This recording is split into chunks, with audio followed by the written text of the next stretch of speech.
In this video, I'm going to teach you all the secrets on how to edit like Yeat from his new album 2093. The low shutter, the night vision effects, the grunge, everything.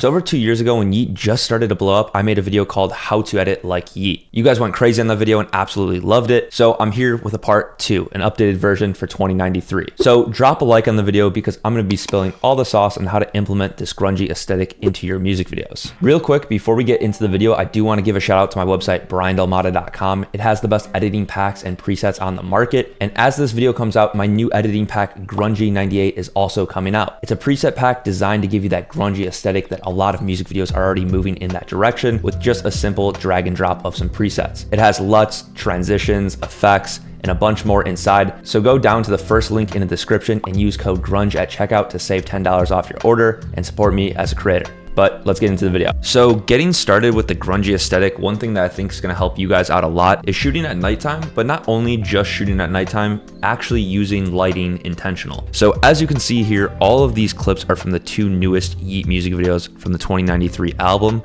And all these clips are relatively low light, but they're lit very specifically and there's intention behind the lighting. So as you can see in this clip, there's like a background light and then like almost as like a key light on him and then some lighting in the foreground. And that's gonna really help shape the image and actually allow you to be able to see what's going on versus it just being too dark. So when you go out and actually shoot your footage, the first step is to go shoot at night or just somewhere in a little bit more of a dingy kind of, poorly lit area, but then bring your own lights and be intentional with the way you're lighting. Like as you can see here, they used this background green light and kind of lit his face a little bit on the side. So there's still like that like darkness to it, but there's still like depth to the image. Because if you were to shoot up and it was just like the black sky in the background, this image would be a lot less like interesting to look at. So everything's very intentional, but just keep in mind, they constantly do this throughout the video. Like just even adding little lights in the background and just being a little bit more intentional with where you're shooting will go a long way. So using techniques that they used throughout the 2 newest Yeat music videos,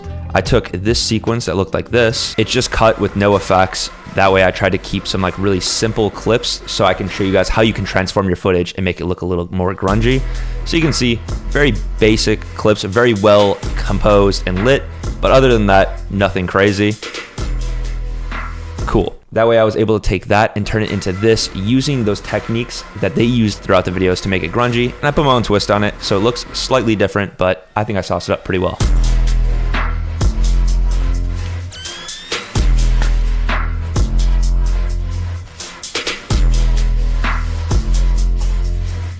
So after you've shot your footage and you've got it on the computer, to get that grungy aesthetic, the next most important thing is the actual coloring process. I have here something pulled up that's very similar to what it would look like flat coming out of the camera. So this is what the final grade in their music video looked like. And then I just made it flat. That way we can get something a little bit different, but still get that grungy aesthetic. So if you downloaded Grungy 98, it does come with 5 LUTs. And my favorite out of all of them is the one called Grungy 98, self-titled LUT. If you just drag it onto your flat footage, it's instantly gonna transform your footage from looking flat to having this nice color grade on it. So as you can see, it's flat, we drag it on, boom, colored.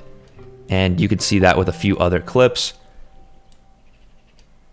It's really just gonna give that like grungy kind of like rough look. And I wanna go through now and show you how you can get that aesthetic without using LUTs. So my first step to color grading most things is using a conversion LUT. So if you shot a flat picture profile on your camera, you can probably Google Sony A7 III conversion LUT and then drag that on for like S-Log3 and it'll convert it to Rec 709. That way it's colored properly. Right now, I don't have that. So let's just go ahead and add some contrast back in, maybe make the blacks a little darker and then go to the curves just so we can color grade it kind of similar. So now you can see it looks roughly like what they came up with. I think our highlights are a little bit more like blown out than theirs are. Actually, not even, it was just a different frame. So now some techniques that I like to do to make it feel a little bit more grungy, dingy, all that stuff is under the creative tab. If you drag up sharpen, it does do this like artificial digital sharpening that might not look good right off the start, but if you combine it with an effect like noise, or if you have any grain plugins like Dehancer or something like that, it can really get a really solid look. So let's go to noise. I'm gonna turn off color noise just for the sake of like having that like desaturated grungy kind of look. And if you bring it up, not too much, but just a little bit, you can already see how this kind of has like this dingy kind of look. It's the aesthetic that I'm going for. Now going back into Lumetri Color, if you go to the color wheel and match, you can actually go ahead and play with the shadows, especially at nighttime. I think it gives a lot of really cool looks if you just play around with the color wheel of the shadows. As you can see here, the more you drag it further away, it adds the more intense color. So I normally keep it, you know, kind of relatively in the center, but if you want to make the shadows, for example, have a little bit of a green or maybe like a blue tint, something maybe they might have done in this video here, you can just drag it down, and then you can also play with the lightness and darkness of the shadows. I like doing this on clips that were shot at night just because I feel like you get a better control of the colors. I always tend to find myself going to these color wheel and match. So you can see if we just turn it on and off, it kind of has like this like little bit of like almost desaturated kind of look. And that's kind of the next thing I'm going to go into is if you go back into creative, you can play with the vibrance and saturation. Some of these grungy looks that I like going for are just like slightly desaturating the image a little bit. So here is the grade that we ended up with versus what they had in the music video. I think we added a little bit more like grungy and grittiness to it, which I personally have been going for a little bit more in my videos. For the tutorial, I am going to drag on grungy 98 onto all my clips just because I've been liking how that looks. And for this intro sequence, I actually did use one of the tints called Grungify. And this tint section is really good for already graded clips, just kind of adding a little bit more grittiness to it. So if you can see, we're going to drag these onto our first two clips, and it's just gonna make it look a little bit more gritty and like grungy like that. So now that we got the coloring out of the way, I wanna go over our next effect, and that is the digital night shot effect, kind of like that night vision that you've been seeing in videos. It's really common with using these like Sony handy cams or old vintage cams and turning on the night shot button. But if you do not have access to one of those cameras, I will teach you how to make that effect 100% digital in post. As you can see here, I thought night vision would look cool on this clip, but it was actually just a normal clip like this. You can see completely normal. This is what it looked like in the music video. And then this is our night shot, night vision effect that I added on top of it. Now, again, in Grungy 98, I do have a night shot preset that you can just drag and drop on, and it's instantly gonna give you this look, but I'm gonna go through and show you the step-by-step process on how to create something very similar to this. So the most important effect is going to be a tint. So dragging on our tint color, you can see it's instantly gonna make it black and white. And where it says map white to, you're gonna wanna change to that night shot color. So that green kind of color. As you can see, we can start here, and that might be a little bit too of like a deep green. So if we do a little bit more like washed out over by the white, you can see you kind of start to get a little bit more closer to that night shot vision. And the next effect we're gonna add on is something like noise. These are like the two bases to the effects. Anything else you add on is just gonna be a little bit more like sauce and kind of make it look a little bit more realistic. These night shot cameras tend to be pretty gritty, so let's drag on noise as well. Another effect that I would recommend dragging on is mosaic, and that's just gonna make it right now really blurred out, which you don't want, obviously. Dragging up the mosaic blocks to maybe something closer to 500 or 300, depending on your clip, just see what kind of makes it look blurry. Now we kind of start to have like this gritty kind of look, and depending on where you drag your effects, it's all gonna look different. So if you have mosaic above noise, it's gonna look different than if mosaic was below noise. So just play around and see what you like.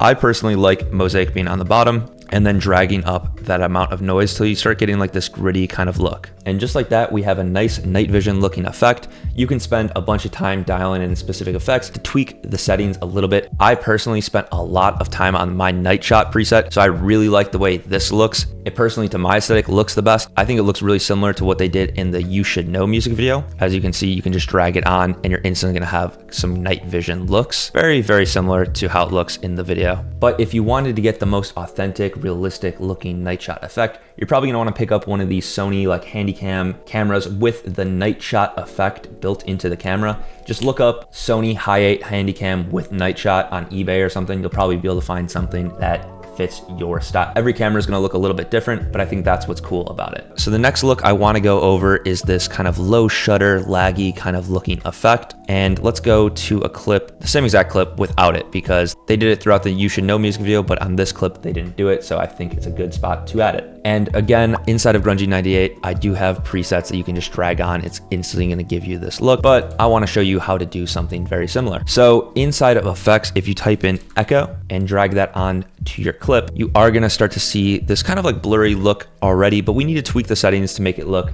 better for us. So you can play around with the echo operator and choose which settings you like. I think maximum looks cool a lot of the times. So let's go do that for this effect. And then the number of echoes is basically how laggy it's gonna look. So the number of echoes, let's bring up to like 5. And as you can see, it already starts to have a little bit of this kind of laggy look.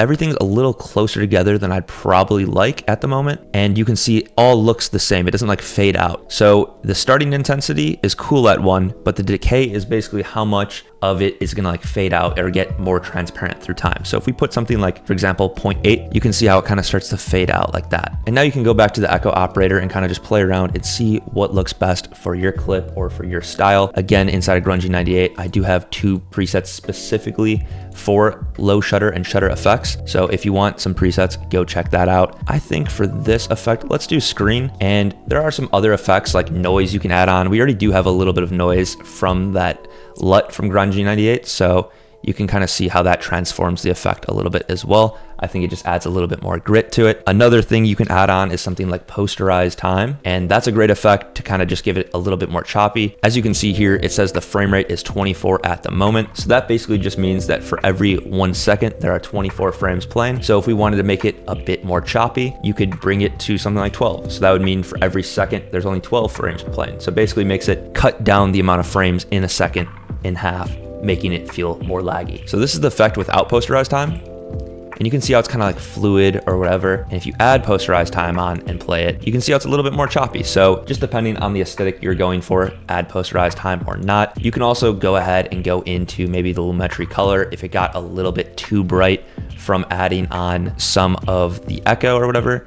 And you can kind of just change the colors. That way it's just a little darker. And then that way it's not as bright. But there's always a bunch of other effects you can add on top of it to make it more unique and more specific to your aesthetic. Now, one of the next effects that I really like, but you do need a plugin for, unfortunately, is this kind of like heat wave looking effect. I think it's really cool. It's very underutilized. You can use it on text. You can use it on, for example, clips with like fire in the background, but you don't have to only use it when there is fire. But I think it is a really cool way to like kind of intensify the look of heat. So that's the effect that they had on here. And as you can see, this clip with the car and the fire here would be another good candidate for a clip with heatwave. So it is from Universe Heatwave. And if you drag that on and play with the intensity, let's just turn it all the way up just so you can see what it's doing. I wouldn't necessarily do that on all of your clips, but just so you can see the effect, it has a bunch of heat waves kind of like making it look like something's on fire. If you drag it down a little bit more and maybe change the flow speed down a bit, you can see how that would make it a little bit more like realistic looking. So that is Universe Heatwave. You can see how it transforms our footage from there. And if you do have a noise effect, I would recommend dragging it below the heatwave. That way it kind of just like masks the heat wave a little bit and kind of blends the image a little bit better. That's just my personal preference, but that's what I like doing when I use heat wave. Now I did this like wipe effect here that I thought was really cool. They kind of did it throughout the Riot music video. Very like spaced out, but I picked up on it and I thought it looked really cool. So I recreated something very similar like this, and I want to show you how to create something like that. So let's find a spot where we want the effect to take place. Maybe like right here where this helicopter is coming in. And if you drag an adjustment layer, maybe like 5-10 frames max, I think that's like 8, so that's perfect. And if you drag the effect offset on top of that adjustment layer, you can see it doesn't do anything. But if you drag the shift center and maybe shift it down like 2 times, you can see how the number on the right hand side, it says 2,698. It will always end in like a 0 where it directly lines up, if that makes sense. So like, see how in the top there's a line here from the other clip. If you want it to look exactly like the effect's not taking place yet, you can kind of sometimes, if you get close enough, you can like guess what the effect number is going to be. So for example, we're pretty close here. There's a little bit of a line and it's at 2701. If you just type in 2700, you can see it lines it up perfectly. So if you keyframe that and then go to the end and maybe reset it, you can see we have this like jitter kind of look, and it looks okay, but it looks like something's off. So first of all, I do want to Bezier the keyframes, or maybe add like a ease in. That way it has a little bit more smoothness to it. And then we can add an effect like directional blur on. That's gonna be really helpful just to kind of like hide and mask. So we can go ahead and keyframe the blur length. And if you drag that up, you can see it kind of has a little bit of this blur. And if you decided to do it horizontally, you would just change the direction of the blur to 90 degrees. That way it blurs side to side. But for us, we did vertically. So let's go to that. And we'll start off at 0 and then maybe go to 25 or something. Maybe that's a little bit too much. It's all just about playing around with it and then adding a Bezier or something like that. So now there's a little bit more of a blur. There's a bunch of different things. You can add flashes. You can add the transform effect to have it may have a little bit more motion blur if you like were to like scale in and maybe like keyframe the position and move it up or down. These are all just things that I'm like thinking of to make it look a little bit better, but it's all gonna take playing around and seeing what works best with your clip. Again, inside of Grungy 98, I do have a bunch of transitions, very similar to that. If you go inside there into the transition folder, I included flashes just so you can like get quick transitions with like a nice flash. But inside of the place on adjustment layers folder, you can see you have a bunch of these like film flick horizontal, film flick vertical, all that stuff, and you just place it on an adjustment layer. Let's do film flick vertical, and if we play it, it has a nice flick like that. Or if you play like slide down or twitch or the spaz out effect. And another few quick concepts that I'll list off that are used in these grungy, kind of more minimalistic music videos are something like a fade to black I did in the intro, just keyframing the opacity so it fades out and then fades back in. And with the use of the song and the riser to kind of accentuate that. Just something really simple. And then also just simple flash transitions, like as you can see here. I have a flash with that film frame wipe up, and then also on that night vision effect, not only do I have that night vision preset, but I also have the screen just flashing. That way it kind of sells the night vision clicking on a little bit more, you can see. So this is with no sound effect, no flash. It's cool, but it doesn't have as much significance versus that. So little simple things that you can do in your edit to just make them feel a little bit more like full, whole, and more realistic are just flashes, fade to black, and also I did a little bit of speed ramping here. I kind of hit it with this transition anyways, but you can see it's just a little bit of a whip like that. And we'll turn off the music so you can kind of just see. Even whips like that with like just a little bit of speed ramping is kind of in that aesthetic that we're going for. But combining it with, for example, like one of those film flick transitions, it looks really cool. So go download Grungy 98. I'll have it linked first thing in the description. Use code GRUNGE at checkout to save $10 off your purchase of Grungy 98. Save yourself some time, level up your videos, get that grungy aesthetic, and also support me as a creator. But that's all I got for you guys in this one. Peace!